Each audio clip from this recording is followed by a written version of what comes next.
Today, I would like to remind us that as sons and daughters of the Most High God, Jesus Christ, we have no room for fear. Say it with me. No room for fear in my heart.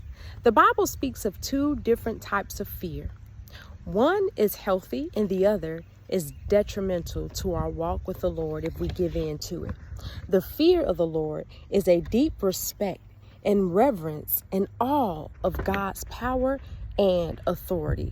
Rather than causing us to be afraid of God, a proper fear of the Lord can actually teach us to love Him. Psalm 128 and verse 1 said, "Blessed is everyone that feareth the Lord, that walketh in His way."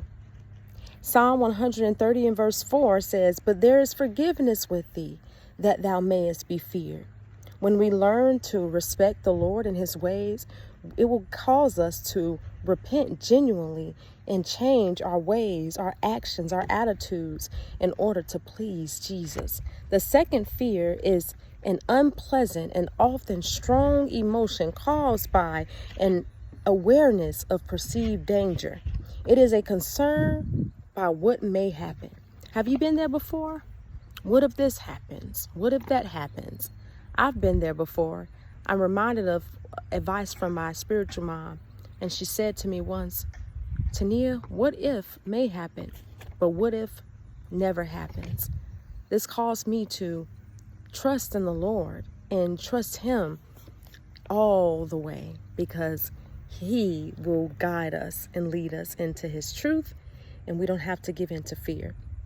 But we've all experienced this type of fear at times that tried to paralyze us and that tried to keep us from fulfilling God's perfect will. But God is reminding us today that His perfect love casts out fear, as it says in 1 John 4 and 18. "There's no fear in love, but perfect love casteth out fear, because fear hath torment.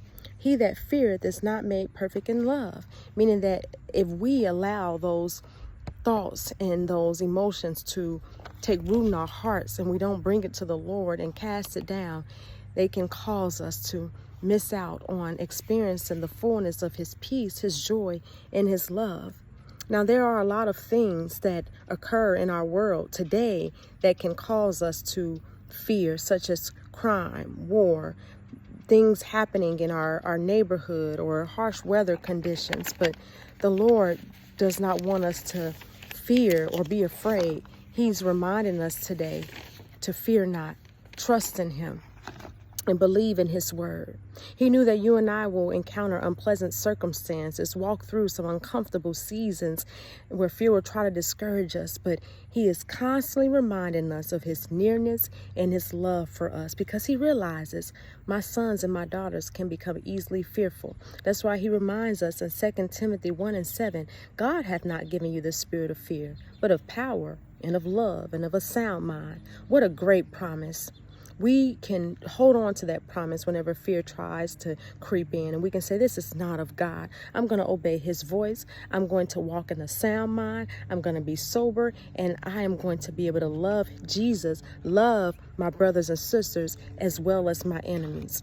So determine in your heart with me today that you will not allow fear to rule and reign in your heart and in your soul, but instead we will put our trust in Jesus and encourage Him to give us the strength that even in the face of fear, to rise up, just like He did for Esther. Esther was able to go in before the king into his palace, even though she knew her very life could be risked. She went in because she trusted Jesus. She trusted Jesus to bring deliverance. Jesus wants to break the shackles and the chains off of your life that try to prevent you from being free. He wants to use your life to set others free. This is why you need not to surrender to needless fear.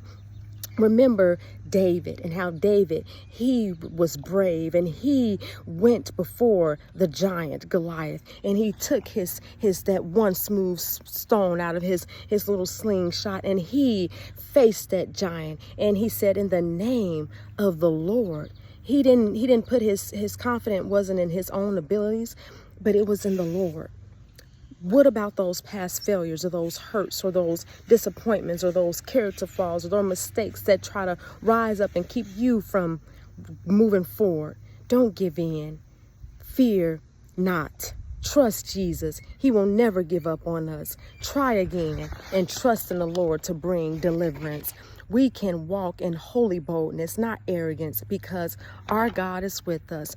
Our God is for us. So fear, forget everything and run, or face everything and rise. Let us rise today because Jesus, He loves us with an everlasting love, and we have no room for fear.